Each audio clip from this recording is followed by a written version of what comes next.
Hi, my name is WinSlaya and welcome to my video covering my top 10 tips for what you should try playing around with in the new content that came out with Stellaris' latest DLC, Toxoids, and the free 3.5 Fornax update. I'm going to have timestamps in the description below in case you want to jump between any of the tips. I think we'll start with the new portraits here. Just go through a couple of them, then we'll go over my general tips for Toxoid, and after that, we'll wrap up with my tips relating to the Fornax update. I think one of the more interesting ones, just to give you a little teaser, is the golden Tiyanki status, which was in a dev diary like maybe a month and a half ago, but people probably forgot about it.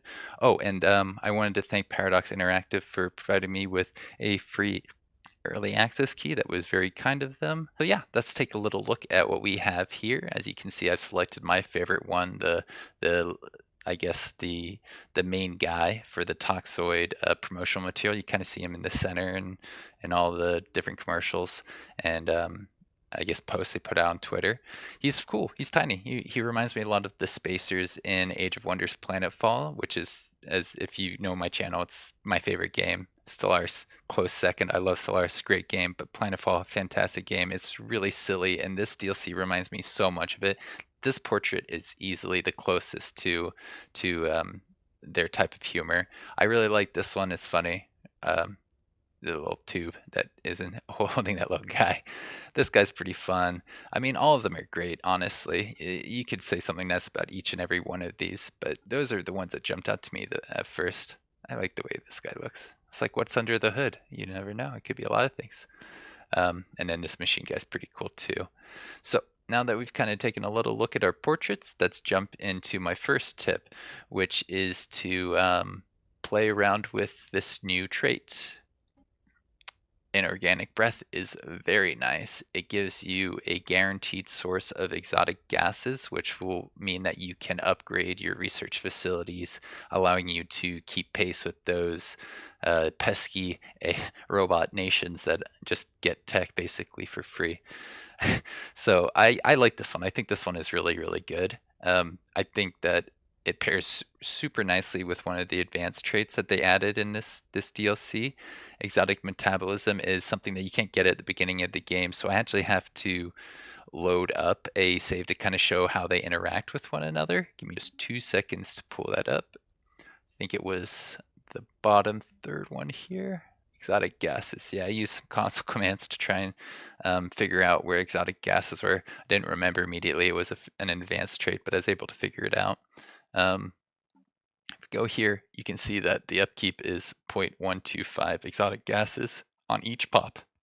It's very expensive, but this guy gives you 0.02, which will allow you to counteract, like a fifth of what you got there.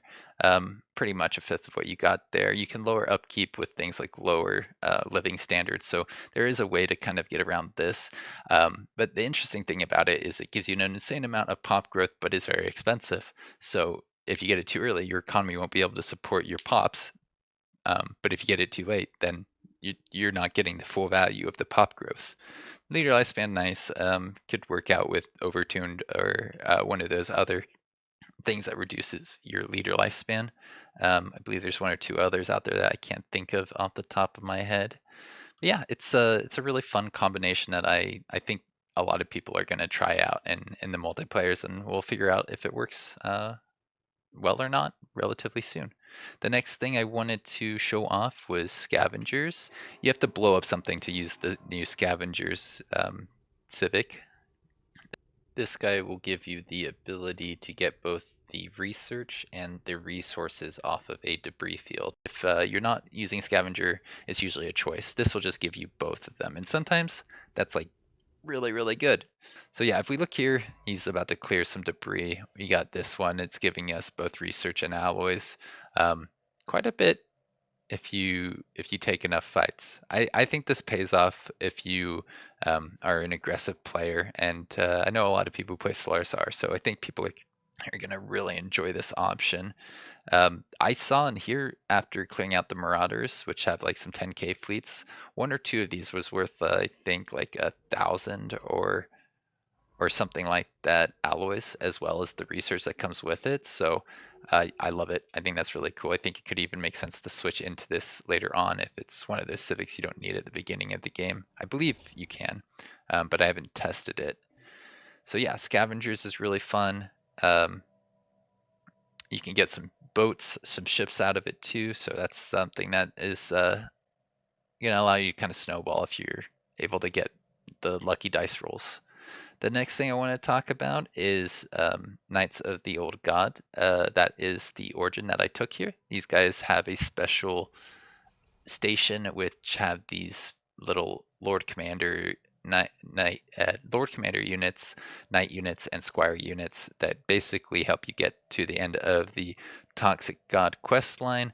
I'll try and avoid spoilers until the very end of this tip. So yeah, I'll give you a second spoiler warning right before I go over basically the end of this event chain.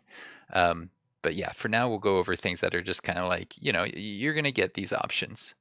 You're gonna complete some events. You're gonna start getting modifiers on your planets. The ones I was able to get are pretty nice. I think they're under features, right?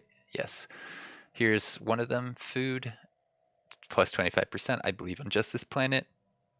Strikecraft's attack speed is pretty nice. The extra research, ship damage is super good. This one's interesting, unless you get some exotic gases. It definitely has its place. And as you can see, I still have like 2 more places for these random quest type things. I don't believe this one has the one where I can expand the size of my my habitat here with a decision. I think that might have happened a little bit later on in my playthrough here. So I'm going to pull up this one, and I think this should have that. This is like what I was just doing an hour ago before we started recording here. So if I go to my habitat, I actually have a decision that costs 1,000 dark matter to get more max what are they called? These guys. So you can build up this more, get some more squire jobs, or I guess maybe industry jobs, or whatever you feel like. It's cool. I like it, and it seems like this kind of the choices that come with it make it so it's going to be very replayable. I think I'm going to be using this origin quite a bit just because it's different and fun. So we're just going to go to the end of the event chain now, and I'll show you what you get. It's this Colossus. You get a Colossus that can toxify planets. Super cool. I think you can just declare war on people if you have it, right? It's like any old Colossus. So do I have my work goal here or something now? Yeah, I have Colossus. No? Alright, I guess it doesn't quite work like that.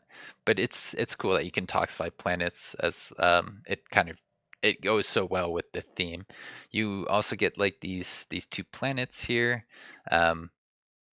That, or at least I got 2 terraforming candidates, and I believe you're more likely to get terraforming candidates. I mean, there's a lot of toxic worlds, so yeah, this is a cool system. It works like a precursor one. When you complete it, you get a new system with this guy in it, and I was able to actually kill him with just like 40k fleet power. It's pretty easy. It's a Colossus basically, right? So its weapons aren't too crazy. I wish I could actually see the ship details here. I don't think I can. Maybe I can, but I'm unaware if it's possible. Next thing we're going to talk about is Detox. So that's one of your new ascension perks you can take. It's interesting. It fits the idea of roleplay really well. Just saving these planets and living in toxic waste. Um, but it's very expensive, just like any terraforming project. I think it was like 3,000 to try and terraform, and it takes a while. So it's not exactly viable in a multiplayer, or viable in most multiplayers. If you're able to get it through this questline super quickly, maybe from waging wars, then I guess you can just play around with it and make it so other people can't really like touch your planets, or if they do, you toxify them. But yeah, they have these lingering effects. That's the main thing that I wanted to go over here, is that they mentioned on one of the dev diaries that there's going to be some lingering effects. Some of them aren't so bad, some of them are pretty bad. This one's pretty bad. That one's pretty bad. This one's pretty bad. Yeah, those 3 in a row were all like pretty nasty. But like as you can see, some of them are just like you don't have as many building slots. But yeah, I think that it makes sense. You got to clean up planets. They're super toxic. Just because you terraform them doesn't mean you're done. And now we're ready for Overtuned. Yeah, Overtuned is pretty cool. It's a new way to rush biological ascension. I saw a great video by Montu Plays on the subject. He basically was saying that the Overtuned, they have reduced leader lifespan, which you can deal with Lithoids, and it allows you to get genetic engineering right at the very beginning. So you're going to have the ability to take genetic ascension super early. That seems like a lot better than the Teachers of the Shrouds origin that was in the last expansion. That one made it so, psionics could pursue their ascension relatively quickly, but I think that people felt like it could have been faster. I definitely felt like it should have been faster, and the devs took that into mind when designing Overtuned. So let's actually pull up some Overtuned before we talk more about them. They're under Origin, down here at the bottom, and you just don't have to be machine intelligent. So there's a lot of options. There's definitely a lot of people who are going to think that you should be doing different things with Overtuned because of all the options. You can take like these normal traits and then things that act like them, but then reduce leader lifespan. So it's like, what do you take? There's only so many choices you can take with you. So it's going to be tricky to find exactly what's worth it. And I'm sure there's actually a lot of very viable strategies that people will feel like are best, but it just depends on what you're facing, how quickly you have to bring up a military and that kind of stuff. Now we are going to move on to my general tips. The first one is the golden Tiyanki status. You gotta bring up a save with that quickly, but basically what it does is after I think your 6th or 7th purchase from the Caravaneers, they give you this golden Tiyanki status, which allows you to keep just buying reliquaries over and over and over again. And the idea is that you can get the Galatron, one of the most special relics in the game, if you just keep buying reliquaries. But of course, you're going to have a decent energy income, and it does seem like actually this is maybe getting more expensive. But if you got energy, you'll probably be fine. And if you're able to buy 6 reliquaries, you probably got energy. I like it. I think that this is a great change. I think that I've always wanted to see a Galatron in a multiplayer, and I haven't yet. And I feel like with this change, I'm going to. The next thing I wanted to talk about is culture workers. Basically, they are going to have different modifiers based on what your governing ethics is. I have spiritualist and militarist, and I believe I have in my notes that's going to affect your naval cap and your amenities. This is something that I was a little confused by because it's changed since they first started talking about it. And it may change in the future. But if I go to my culture worker here, you'll see that it's affecting pop amenity usage and naval cap. In my notes, I said, is it 5% or 2% amenity usage? Apparently it's 5% or 10%. So I obviously don't understand perfectly how this works. Sometimes it's plus 20% governing ethics, sometimes it's plus 10%. It probably was something that they talked a lot about balance wise, and it just kind of tweaks based on what you have. But yeah, I could tag into some of these other ones just to quickly show off what another nation might look like. I think tag 2 is somebody who's very different. They had authoritarian, well, they have spiritualist, and then they have pacifist. So that'll be interesting to compare to. You have cultural workers somewhere, right? You got an overlord knight here. That's what that one does. I see now. I understand. Yeah, where are your cultural workers at? You got to have them somewhere. Apparently they don't, but I might be able to see it if I hover over it here. Yeah, it looks like it's going to reduce amenities, give amenities at the same time, and well, I guess I could check my notes to figure out what that might mean. So we have authoritarian. I think that might be political power. If you go to your factions, I think it might give you some like political power or something like that. At least that's what it said in the dev diary. I actually was a little confused about authoritarian. What I have here is pacifist gives you trade value. So I think that was the last one in there in the mix of what would come with culture workers. Yeah, yeah, it's got to be that one. Xenophobe gives citizen happiness. Xenophile gives pop upkeep reduction. Um, Egalitarian should be pop housing, and I think that's all of them. All right, the next thing we'll talk about are the relics rebalanced. They have rebalanced a lot of the relics so that they are easier for all empires to take advantage of. And so some of the relics that were considered weaker are better and more viable, more competitive. Believe they changed it so that the Khan can give people the satrapy vassal type with this. And there's other things like Praetorian fleets are different now. I think now it provides percent research instead of just a whole flat research. That's like, why would that's not very good. Headers Archon's much better, which I love. It's really cool relic in the first place, but getting better fleets after activation makes sense because a lot of people are like, why would you spend the influence on it? Well, if it's better, maybe they will. Another thing I wanted to talk about is the crisis option. Is they've given you another option when it comes to the crisis type. When you are creating a new game, you can create one that is going to spawn all of them, and everyone that spawns in is going to spawn in at a higher difficulty than the last one. So it's going to make for some very interesting situations. I think both in single player and multiplayer, you're going to be able to do a lot of cool things with this. And I'm very excited to see what people end up doing, because I think I think it might be game over with a lot of the settings that people usually play on.